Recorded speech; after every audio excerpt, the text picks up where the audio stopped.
Eh bien bonjour à toi et bienvenue sur la chaîne Tutoc. Je te souhaite une très bonne année 2022 et si tu ne l'as pas encore fait, ta première résolution doit être de t'abonner à la chaîne Tutoc. Tu peux aussi nous rejoindre sur tous les réseaux sociaux. Il y a du Instagram, du Twitter, du Discord et du Telegram. Il y en a pour tous les goûts. Viens nous rejoindre, tu pourras échanger avec nous, tu pourras poser tes questions ou répondre aux questions de ceux qui en ont. Alors dans ma dernière vidéo, je t'avais présenté la Ledger et je t'ai expliqué comment installer une nouvelle Ledger pour la rendre opérationnelle. Dans cette vidéo, je vais maintenant te parler du Ledger Live qui va te permettre d'avoir une interface pour pouvoir gérer ta clé Ledger. Avec ce Ledger Live, tu vas pouvoir installer des nouveaux comptes, installer des nouvelles blockchains, tu vas pouvoir avoir ton adresse publique pour pouvoir tout simplement faire des transactions. Allez, si ça t'intéresse, on y va après ça.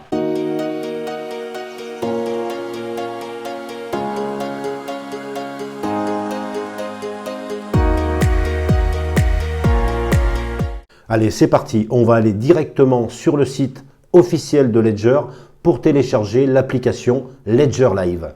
Donc tu vas trouver cette application dans le menu Applications et services et tu as un sous-menu qui s'appelle Ledger Live et il suffit de cliquer dessus. Ensuite, tu cliques sur le bouton Télécharger l'application. Là, tu as le choix entre la version pour ordinateur ou une version pour ton téléphone portable. Et enfin, pour la version ordinateur, tu choisis le système d'exploitation que tu utilises. Et une fois le fichier téléchargé, tu n'as plus qu'à installer l'application Ledger Live. Une fois que l'installation est terminée, tu vas pouvoir lancer l'application Ledger Live. Alors si c'est la première fois que tu lances cette application, tu as juste à cliquer sur le bouton Commencer. Et ensuite, il suffit de cocher les conditions d'utilisation. Là, tu vas tout simplement choisir la clé Ledger que tu possèdes. En l'occurrence, moi, je vais choisir la Nano S. Et maintenant, il y a trois possibilités. Alors, soit c'est la première utilisation de ta clé Ledger et donc que tu souhaites la configurer comme nouvel appareil. Alors, c'est exactement la même chose dont je t'ai parlé dans la première vidéo. Moi, personnellement, je préfère le faire directement sur la clé Ledger. Par contre, tu peux très bien aussi le faire directement par l'application Ledger Live. Si ta clé Ledger est déjà opérationnelle et que tu as déjà récupéré ta phrase des 24 mots, alors maintenant, tu vas pouvoir restaurer une phrase de récupération sur un nouvel appareil. Donc, tout simplement, c'est ce que je t'avais expliqué dans la première vidéo. Si tu perds ta clé Ledger, et bien avec tes 24 mots, tu vas pouvoir récupérer toutes tes crypto-monnaies sur ta nouvelle clé Ledger. Et le troisième et dernier choix, ça va être de pouvoir connecter ta clé Ledger qui est déjà opérationnelle à Ledger Live. Et c'est le choix que je vais faire dans cette vidéo. Et maintenant, Ledger Live va vérifier l'authenticité de ta clé Ledger. Donc, il suffit de cliquer sur le bouton « Vérifier mon nano ». Alors, tu dois maintenant connecter ta clé Ledger à ton ordinateur et rentrer le code PIN pour la déverrouiller. Alors, une fois que c'est fait, Ledger Live nous demande d'autoriser le Ledger Manager sur l'appareil. Donc, pour cela, tu dois confirmer l'autorisation en validant, en appuyant sur les deux boutons de ta Ledger. Et voilà, c'est réussi, il n'y a rien à signaler. La Ledger est authentique et on va pouvoir l'utiliser avec l'application Ledger Live. Et voilà, donc on arrive maintenant sur le dashboard de Ledger Live. Et la première chose à faire, et ça c'est important, ça va être de faire les mises à jour. Alors les mises à jour de Ledger Live, mais aussi les mises à jour du micro-logiciel de ta clé Ledger. Donc fais bien ces opérations, fais bien ces mises à jour avant d'aller plus loin, car sinon il peut y avoir des dysfonctionnements. Alors maintenant que tu as terminé toutes les mises à jour, tu vas pouvoir relancer l'application Ledger Live. Donc on va commencer à regarder les paramètres. Tu vas pouvoir gérer la devise que tu souhaites afficher, la langue d'affichage et le pays suivant où tu habites. Le thème, personnellement je préfère le thème sombre, mais ça c'est une affaire de goût. Le verrouillage par mot de passe, je pense que c'est indispensable. On n'est jamais assez prudent avec la sécurité. Donc pour cela, il suffit de définir un mot de passe pour l'ouverture de ton application Ledger Live. Voilà, ceci étant fait, nous allons maintenant aller directement dans la partie gestionnaire. Alors tu vois à l'écran que pour rentrer dans le gestionnaire, il faut raccorder ta clé Ledger à ton ordinateur et rentrer le code PIN et valider pour pouvoir te connecter. Une fois que cela est fait, et maintenant il va falloir autoriser Ledger Manager sur ton appareil. Donc pour cela, il suffit de cliquer sur les deux boutons pour valider. Et enfin, il y a le chargement qui s'effectue et nous arrivons donc dans le gestionnaire. Donc tu peux voir le nom de ta clé Ledger sur la partie haute. Tu peux aussi ici constater si tu as bien fait la mise à jour. Donc moi je viens juste de la faire, je suis en version 2.1.0. Et dans la barre horizontale, c'est tout simplement la capacité de ta clé Ledger à recevoir des applications. Alors là, tu vois que tu as 138 kilooctets de disponibles. Alors qu'est-ce qu'une application? Tout simplement, une application, c'est un réseau. Tu dois savoir que si tu envoies des tokens d'un exchange, par exemple comme Binance, vers un wallet ou vers un autre exchange, tu vas devoir choisir un réseau. Alors il y a plusieurs réseaux et ces réseaux sont normalement liés à une blockchain. Par exemple, pour envoyer des tokens vers le réseau Ethereum, tu vas devoir choisir le réseau ERC20. Pour faire la même chose, mais sur la Binance Smart Chain, tu vas utiliser le réseau BEP20 et ainsi de suite. Donc, une application que tu vas installer va correspondre à un réseau. Si par exemple, j'ai des Ethereum qui sont actuellement sur Binance et que je souhaite les transférer vers ma clé Ledger, depuis Binance, je vais utiliser le réseau ERC20. Et dans ce cas-là, pour pouvoir faire la réception de ces tokens dans ma clé Ledger, je vais devoir installer le réseau qui s'appelle Ethereum et qui correspond donc au réseau ERC20. Donc on va le faire tout de suite, je vais installer le réseau Ethereum. Pour cela, il suffit de cliquer sur le bouton installer. Alors tu peux voir aussi sur le double écran ce qui se passe sur la clé Ledger physique.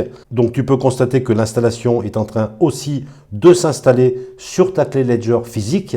Et voilà, donc tu vois qu'on a un réseau Ethereum qui est installé sur la clé Ledger. Donc maintenant que j'ai installé mon réseau ERC20, il va falloir que je crée un compte pour pouvoir recevoir mes tokens.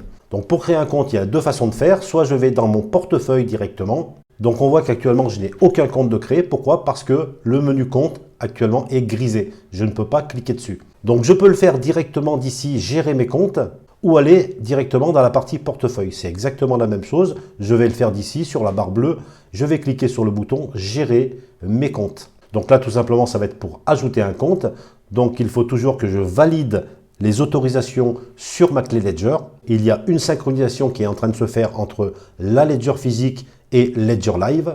Et maintenant, je vais pouvoir donc ajouter un nouveau compte. Alors, on peut créer plusieurs comptes. Donc, je vais créer le premier compte que je vais appeler par exemple ETH Tutok et je vais l'ajouter. Et je dis terminer. Donc, tu peux constater maintenant que le menu compte est devenu accessible. Donc, je vais y aller et je vais retrouver donc mon compte Tutok qui se trouve ici. Donc, je vais revenir dans mon gestionnaire. Tu vois qu'il y a énormément de réseaux disponibles. Voilà, le réseau Elrond, par exemple, moi je m'en sers pas mal actuellement. Donc si tu as des Elrond ou du MEX, tu pourrais très bien les envoyer directement sur la Ledger car elle est prise en charge par Ledger Live.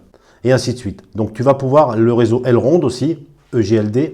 Donc suivant les tokens que tu souhaites transférer vers ta Ledger, tu vas installer un réseau en particulier. Donc je vais par exemple installer aussi le réseau Binance Smart Chain, qui est le réseau BEP20.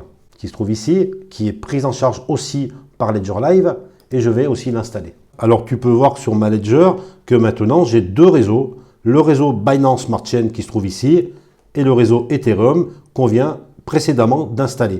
Tous les réseaux que tu installeras par Ledger Live apparaîtront directement sur ta clé Ledger et tu pourras donc comme ça passer d'un réseau à l'autre directement. Allez, je vais en mettre un dernier, par exemple le Cosmos. Donc nous avons maintenant les réseaux Cosmos, Binance Smart Chain et Ethereum qui sont installés sur la clé Ledger. Donc si par exemple tu souhaites supprimer un réseau, donc c'est possible, dans ces cas-là il faut aller dans la partie applications installées. Là tu vas retrouver toutes les applications que tu viens d'installer et si tu souhaites supprimer le réseau Cosmos par exemple, tout simplement tu vas cliquer sur désinstaller Cosmos et ça se fait de façon automatique. Voilà, et là je me retrouve directement avec seulement deux réseaux. Donc tu peux installer ou désinstaller des réseaux suivant ton besoin. Alors maintenant on va faire une simulation. Je souhaite envoyer des Ethereum depuis Binance en utilisant le réseau ERC20. Donc sur Binance, je vais devoir choisir le réseau bien sûr ERC20 et indiquer l'adresse de dépôt pour que Binance puisse envoyer les tokens vers ma clé Ledger. Donc pour avoir cette adresse publique que je vais devoir renseigner sur Binance, tout simplement je vais aller dans recevoir, je vais choisir le compte Ethereum Tutok car c'est des Ethereum que je souhaite recevoir, je vais continuer, je vais donc ouvrir l'application Ethereum directement sur mon appareil. Donc pour cela il faut appuyer sur les deux boutons en même temps. Et donc l'application est ready. Et on voit le chargement qui s'effectue directement sur Ledger Live. Alors tu peux voir l'adresse qui apparaît. Ça sera ton adresse de dépôt que tu vas devoir renseigner sur Binance. Pour cela, il faut penser à copier l'adresse que tu iras coller dans Binance. Et avant, il va falloir quand même vérifier sur ta clé Ledger l'adresse qui est indiquée sur Ledger Live. Donc pour cela, il faut cliquer sur la droite. Alors là, tu vas vérifier ton adresse. L'adresse me paraît bonne. Si l'adresse est bonne, il faut l'approuver en appuyant toujours sur les deux boutons. Et maintenant, il suffira d'aller coller cette adresse directement sur Binance pour envoyer tes tokens. Maintenant, on va voir si je veux recevoir des tokens depuis Binance avec le réseau de la Binance Smart Chain, donc en BEP20. De la même façon, je vais faire recevoir. Je vais prendre... Alors là, tu vois que je ne trouve pas mon compte Binance Smart Chain. Et pourtant, il est bien installé ici. On peut le voir en application installée. C'est seulement que j'ai oublié de créer un compte pour la Binance Smart Chain. Il faut obligatoirement avoir un compte pour pouvoir recevoir des tokens. Il ne faut pas oublier que l'application, c'est le réseau que tu vas utiliser et le compte, c'est le compte vers lequel tu vas recevoir tes tokens. C'est l'adresse publique. Donc, on va pour cela lui créer un compte. Donc, je vais retourner dans la partie compte. Je vais ajouter un compte. Et là, je vais choisir donc la Binance Smart Chain qui se trouve ici. Je vais faire continuer. Comme on a fait tout à l'heure pour Ethereum, il va falloir ouvrir l'application Binance Smart Chain sur ta clé Ledger. Une fois que c'est fait, on a la synchronisation entre Ledger Live et la clé Ledger. Et là, on va lui donner un nom. Donc, on peut voir maintenant notre compte qui a été créé et qui s'appelle BEP20 Tutok. Alors, si je souhaite envoyer mes tokens vers ce réseau BEP20, alors comme tout à l'heure, soit je vais dans la partie recevoir, comme j'ai fait pour le réseau Ethereum, soit directement depuis mon compte, je peux cliquer sur mon compte BEP20 et cliquer sur le bouton recevoir. Et je vais faire exactement la même manip que tout à l'heure. Donc on voit que sur cette adresse, il faudra envoyer uniquement des BNB ou des tokens qui sont compatibles avec le réseau BEP20. Donc on va continuer. On va vérifier l'adresse sur la clé Ledger et approuver si l'adresse est la même. L'adresse a été partagée, je vais la revérifier et voilà. Donc c'est cette adresse que je devrais copier et coller sur Binance pour pouvoir faire mon transfert de tokens. Alors, on vient d'évoquer des situations pour pouvoir déposer des tokens sur la clé Ledger. Pour les envoyer depuis la clé Ledger, ça va être à peu près la même chose. Il suffit dans ces cas-là, je pense que tu l'as bien compris, d'envoyer. Donc, on va cliquer sur envoyer. Donc, on va choisir le compte de retrait. Si par exemple, je souhaite envoyer des Ethereum, bien entendu, je vais choisir le compte ETH Tutok. Et ici, je vais rentrer l'adresse. Alors là, c'est l'adresse de réception, soit vers un wallet MetaMask par exemple. Et dans ces cas-là, sur mon wallet MetaMask, il faudra que je me mette sur le réseau ERC20 et que je copie l'adresse pour venir la coller ici. Sur Binance, je vais choisir déposer de l'Ethereum avec le réseau ERC20. Et donc, la plateforme Binance va me donner une adresse de dépôt que je veux venir coller à ce niveau-là. Voilà, donc c'est vraiment simple dans un sens comme dans l'autre. Voilà, donc j'ai terminé ma présentation sur Ledger Live. Donc tu as bien compris qu'en installant une application, en fait, tu installes un réseau. Une fois que tu as installé ce réseau, obligatoirement, il va falloir installer un compte ou plusieurs comptes pour pouvoir déposer ou retirer des tokens qui sont actuellement sur ta Ledger.